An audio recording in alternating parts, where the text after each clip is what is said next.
नमस्कार बच्चों, the complete education point पे आप सभी लोगों का बहुत बहुत स्वागत है बच्चों। आशा करते हैं आप लोग 24 फरवरी का पेपर दे के आएंगे तो बहुत ही खुश होके आएंगे, क्योंकि इतना अच्छा क्वेश्चन अगर पढ़ के जाओगे बेटा तो आप लोगों का पेपर बहुत ही अच्छा होगा। चलो आज मॉडल पेपर करेंगे हिंदी का। जैसे मतलब आप लोगों के पेपर में जैसा क्वेश्चन जैसे क्वेश्चन आते हैं वैसा लेके आए हैं। तो आओ पढ़ो। चलो प्रश्न नंबर 1, अपनी खबर आत्मकथा है। अपनी खबर आत्मकथा है, यह किसकी है, किसने लिखा है?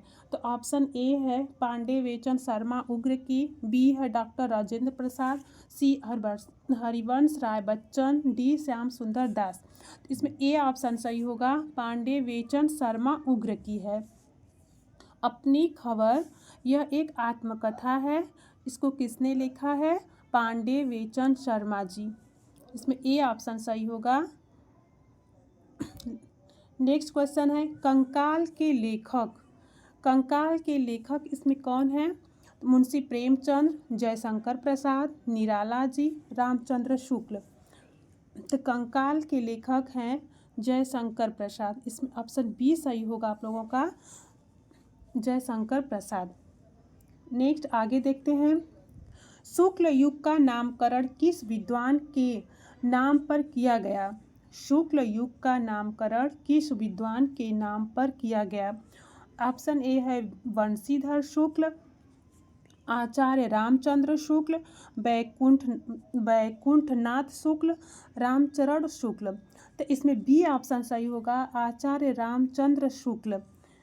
बंशीधर शुक्ल नहीं होगा, वैकुंठनाथ शुक्ल नहीं होगा, रामचरण शुक्ल नहीं होगा। इसमें बी ऑप्शन सही होगा, आचार्य रामचंद्र शुक्ल। अगला क्वेश्चन है चेखव। चेखव एक इंटरव्यू के लेखक हैं। यह क्वेश्चन बच्चों बहुत ही वेरी इम्पॉर्टेंट है कि चेखव एक इंटरव्यू के लेखक हैं। तो इसमें कौन सा ऑप्शन सही होगा? इसमें पहला ऑप्शन राजेंद्र प्रसाद, बी रामविलास शर्मा, प्रभाकर माचवे, देवेंद्र। इसमें ऑप्शन ए सही होगा, राजेंद्र प्रसाद, राजेंद्र यादव। Rajendra Yadav option A. अगला क्वेश्चन है निम्नलिखित कथनों में से कोई एक कथन सही है, उसे पहचानिए। इस आप लोग पहचानिए कि कौन सा कथन सही है कौन सा गलत है। इसमें ऑप्शन ए है ध्रुव स्वामिनी नाटक डॉक्टर राम कुमार वर्मा, क्या यह सही है? क्या भूलूं क्या याद करूं उपन्यास विधा की रचना है? या इसमें सी है गोदान के लेखक प्रेमचंद्र जी हैं? या डी है मित्रता निबंध के लेखक डॉक्टर श्याम सुंदर दास जी हैं? आशा करते हैं आप लोग अपना आंसर लगा चुके होंगे। तो इसमें ऑप्शन सी सही होगा, गोदान के लेखक प्रेमचंद्र जी हैं। ऑप्शन ए भी गलत होगा, बी भी गलत होगा, ऑप्शन डी भी गलत होगा। इसमें ऑप्शन सी सही होगा, गोदान के लेखक प्रेमचंद्र जी हैं। अगला क्वेश्चन है वैदेही वनवास। वैदेही वनवास के रचयिता हैं। वैदेही वनवास के रचयिता हैं शांति प्रिय द्विवेदी, अयोध्या सिंह उपाध्याय, रामचरित उपाध्याय, सिया राम शरण गुप्त। तो इसमें बी ऑप्शन सही होगा, अयोध्या सिंह उपाध्याय हरिऔध। इसमें वैदेही वनवास के रचयिता अयोध्या सिंह उपन्यास हरिऔध। इसको कैसे याद करोगे? वैदेही वनवास, इसमें अयोध्या से राम जी वनवास गए थे ना बच्चों, तो इसको इस तरह से याद रखना, कभी नहीं भूलेगा कि जहाँ भी अयोध्या आ जाए तो अयोध्या से राम जी और माता वैदेही वनवास गई थी, इसलिए वैदेही वनवास अयोध्या सिंह उपाध्याय, इस तरह से याद रखना। चतुर्थ तार सप्तक का प्रकाशन वर्ष है। चतुर्थ तार सप्तक का प्रकाशन वर्ष है। इसमें ए ऑप्शन है 1943, बी है 1951, सी है 1959, डी है 1979। तो इसमें डी ऑप्शन सही होगा, 1979। इसमें चतुर्थ तार सप्तक 4 होते हैं। इसमें सीरियल नंबर से बच्चों दिया है। इसमें प्रथम तार सप्तक, द्वितीय तार सप्तक बी, तृतीय तार सप्तक सी, इसमें चतुर्थ तार सप्तक डी। इसमें चारों तार सप्तक एकदम सीरियल नंबर से हम सही दिया है, इसलिए आप लोगों का डी सही होगा 1979। अगला क्वेश्चन है पद्माकर की रचना नहीं है। इसमें याद रखना बच्चों, आप लोग जब क्वेश्चन पढ़ना तो ऐसे पद्माकर की रचना लास्ट तक जरूर पढ़ना है। ये जो नहीं है ना, यही बच्चों का अक्सर गलत हो जाता है। बच्चे लास्ट में नहीं देख पाते हैं कि नहीं पूछा है, बस यहाँ से आप क्वेश्चन पढ़ेंगे बस टिक लगा देंगे, तो इसमें गलत हो जाएगा। इसलिए लास्ट तक पढ़ना, पूरा क्वेश्चन देख लेना कि नहीं तो नहीं ना पूछा है। तो पद्माकर की रचना नहीं है तो रामचंद्रिका, गंगा लहरी, जगदीनोद पद्माकर, पद्मभरण। तो इसमें पहला ऑप्शन सही होगा रामचंद्रिका। रामचंद्रिका यह इनकी रचना नहीं है। इसमें गंगा लहरी भी है, सी भी है और पद्माकर ए भी है। इसमें ए ऑप्शन है या इसमें कि रामचंद्रिका इनकी रचना नहीं है। यह रचना किसकी है? केशवदास। रामचंद्रिका केशवदास जी की है। अगला क्वेश्चन है धूप के धान। यह भी बहुत ही इंपॉर्टेंट क्वेश्चन है बच्चों, बहुत ही अच्छा क्वेश्चन है। धूप के धान किसकी रचना है? धूप के धान किसकी रचना है? इसमें ए ऑप्शन सही होगा गिरिजा कुमार माथुर, गिरिजा शंकर शर्मा, भवानी प्रसाद मिश्र, महादेवी वर्मा। इसमें ए ऑप्शन सही होगा गिरिजा कुमार माथुर। गिरिजा कुमार माथुर। इसमें बी भी नहीं होगा, सी भी नहीं होगा, डी भी नहीं होगा। इसमें ए ऑप्शन सही होगा गिरिजा कुमार माथुर। धूप के धान। अगला क्वेश्चन है खुशबू के शिलालेख किसकी रचना है? ये भी बहुत अच्छा क्वेश्चन है बच्चों और बहुत इंपॉर्टेंट भी है। खुशबू के शिलालेख किसकी रचना है?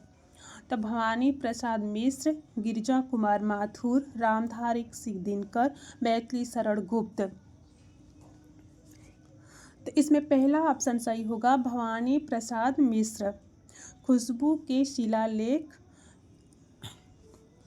इसमें शिलालेख किसकी रचना है? यह किसने लिखा है? भवानी प्रसाद मिश्र। इसमें ए ऑप्शन सही होगा। गिरिजा कुमार माथुर ए भी नहीं होंगे, रामधारी सिंह दिनकर ए भी नहीं होंगे, मैथिली शरण गुप्त ए भी नहीं होंगे। तो बच्चों गद्य और पद्य और साहित्य से आप लोगों का 10 नंबर का क्वेश्चन आएगा और 10 नंबर 10 रचनाएं आएंगी, इसलिए रचनाओं को बहुत ही ध्यान से पढ़ना। इसके बाद 10 नंबर का आप लोगों के पेपर में ग्रामर आएगा। ग्रामर से 10 नंबर का पूछा जाएगा। जिस तरह से यह मॉडल पेपर हमने बनाया है आप लोगों के लिए 20 नंबर का सेम टू सेम इसी तरह आप लोगों का पेपर आएगा। इसलिए 20 नंबर की ग्रामर भी तैयार करना और 10 नंबर की साहित्य से रचनाएं याद करना। अब देखते हैं अगला नेक्स्ट क्वेश्चन 11वां। प्रति सुनी उकसही अकुशाही देखी दशा हरिगन मुस्काही में कौन सा रस है? इसमें आप लोगों का ग्रामर पोर्शन से बेटा इसमें रस पूछा है।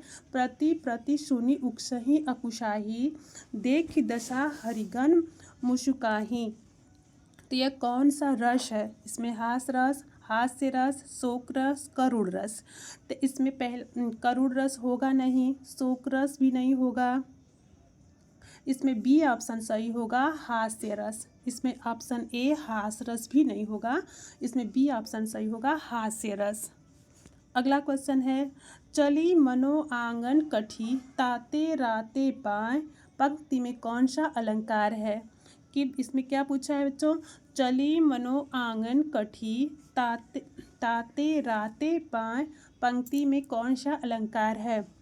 तो इसमें आप लोगों को देखते ही आंसर लगा देना बच्चों कि जहाँ देखिए इसमें मनो आया है ना, जिस भी क्वेश्चन है जहाँ भी मनु, मानो, जनु, जानो ऐसे शब्द जहाँ भी मिल जाए जिस भी दोहे में, तो इसको समझ लेना उत्प्रेक्षा अलंकार है। यहाँ अर्थ निकालने की बहुत ज़रूरत नहीं है और ना ही अर्थ निकालने के चक्कर में पढ़ना बच्चों, इसमें समय बहुत ज़्यादा चला जाएगा, आप लोगों का क्वेश्चन छूट भी सकता है। इसलिए बस देखते ही लगा मनु, मानो, जनु, जानो जहाँ भी आए वहाँ उत्प्रेक्षा अलंकार होता है। इसमें ऑप्शन सी सही होगा, उत्प्रेक्षा अलंकार।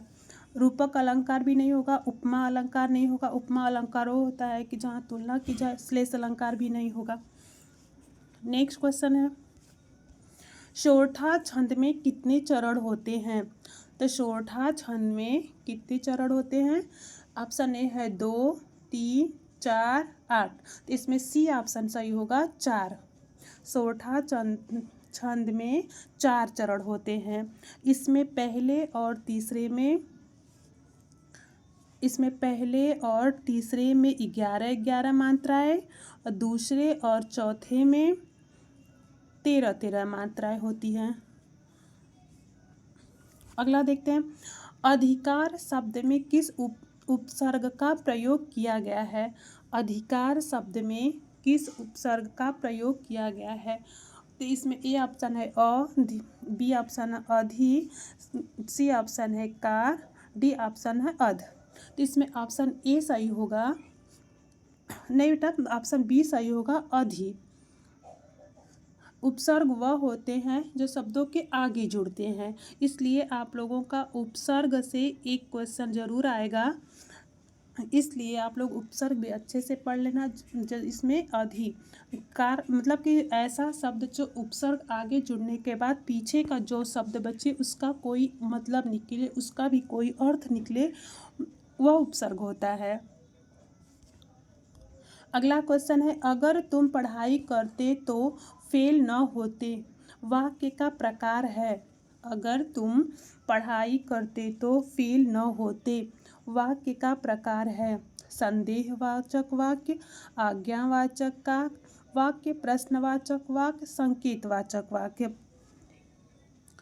तो इसमें ऑप्शन डी सही होगा, संकेतवाचक वाक्य। इसमें इस वाक्य में संकेत किया गया बच्चों कि अगर तुम पढ़ाई करते तो फेल न होते। यहाँ प्रश्न भी नहीं पूछा गया है, इसलिए प्रश्नवाचक वाक्य नहीं होगा। आज्ञा भी नहीं दी गई है, इसलिए आज्ञावाचक वाक्य नहीं होगा। संदेह भी नहीं किया गया है, इसलिए संदेहवाचक वाक्य भी नहीं होगा। अगला क्वेश्चन देखते हैं। नेक्स्ट है, महात्मा में कौन सा समास है? महात्मा में कौन सा समास है? तो इसमें ऑप्शन ए है कर्मधारय समास, द्विगु समास, बहुव्रीहि समास, तत्पुरुष समास। तो इसमें ऑप्शन ए सही होगा, कर्मधारय समास। इसको तोड़ेंगे बच्चों तो इसका होगा महान है आत्मा जिसकी। तो इसलिए इसमें कर्मधारय समास में महान है आत्मा जिसकी। इसमें बी है द्विगु समास। द्विगु समास में जो संख्यावाची वाक्य होते हैं, बहुव्रीहि में तीसरा पद प्रधान होता है, तत्पुरुष में पहला पद। आगे देखते हैं, दांत का तत्सम होगा।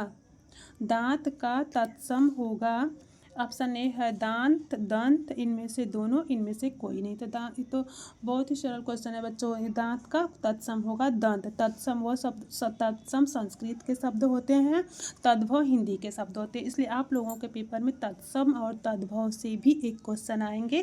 तो इसको ऐसे समझना कि जो संस्कृत का शब्द होगा वह तत्सम होगा, जो हिंदी का शब्द होगा वह तद्भव होगा।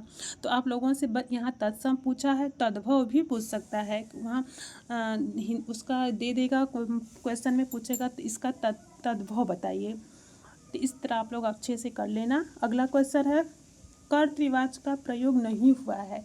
इन वाक्यों में जो हमारा विकल्प दिया है इसमें पूछा है कि किसमें कर्तृवाचक का प्रयोग नहीं हुआ है। पहला है मोहन स्कूल जाता है, माली बगीचे में फूल तोड़ रहा है, रिया गाना गाती है, पीयूष के द्वारा अखबार पढ़ा जाता है।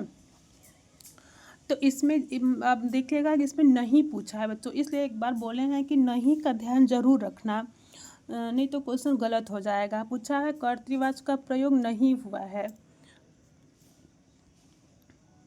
तो इसमें डी ऑप्शन सही होगा, पीयूष के द्वारा अखबार पढ़ा जाता है। इसमें देखो जब के द्वारा आ गया है ना, तो यहाँ कर्मवाच्य होगा। कर्तृवाच पहला में भी कर्तृवाच है, मोहन स्कूल जाता है, बी भी है, सी भी है, लेकिन पीयूष के द्वारा अखबार पढ़ा जाता है, यह कर्मवाच हो गया।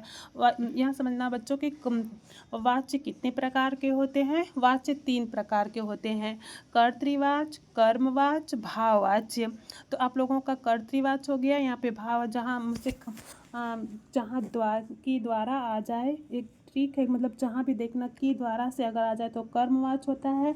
भाववाच में होता है मुझसे खाया नहीं जाता, हमेशा नहीं का प्रयोग होता है। मुझसे खाया नहीं जाता, मुझसे सोया नहीं जाता, मुझसे पढ़ा नहीं जाता, ऐसे शब्द भाववाच्य होते हैं। अगला क्वेश्चन है, तान शब्द में वचन एवं विभक्ति है। एक क्वेश्चन आप लोगों का वचन और विभक्ति से भी आएगा। तो तान शब्द में वचन एवं विभक्ति है। तो प्रथम ऑप्शन ए में प्रथम विभक्ति एक वचन, ऑप्शन बी में प्रथम विभक्ति बहुवचन, ऑप्शन सी में द्वितीय विभक्ति द्विवचन, ऑप्शन डी में चतुर्थ विभक्ति बहुवचन। तो इसमें ऑप्शन बी सही होगा, प्रथम विभक्ति बहुवचन। अगला क्वेश्चन है और लास्ट क्वेश्चन है बच्चों, लड़का कौन सा शब्द है। इसको बताना है कि विकारी है या अविकारी शब्द है, इनमें से दोनों है या इनमें से कोई नहीं। तो लड़का कौन सा शब्द है, तो इसमें ऑप्शन ए सही होगा, विकारी। यह विकारी शब्द है। तो अब वीडियो को समाप्त करते हैं बच्चों। आप लोगों के लिए मॉडल पेपर बहुत ही शिद्दत, बहुत ही मेहनत से लेके बहुत ही अच्छे से बनाए हैं। इसको ज़रूर पढ़ना और अपने परीक्षा में बहुत ही अच्छा करके आना। थैंक यू, धन्यवाद।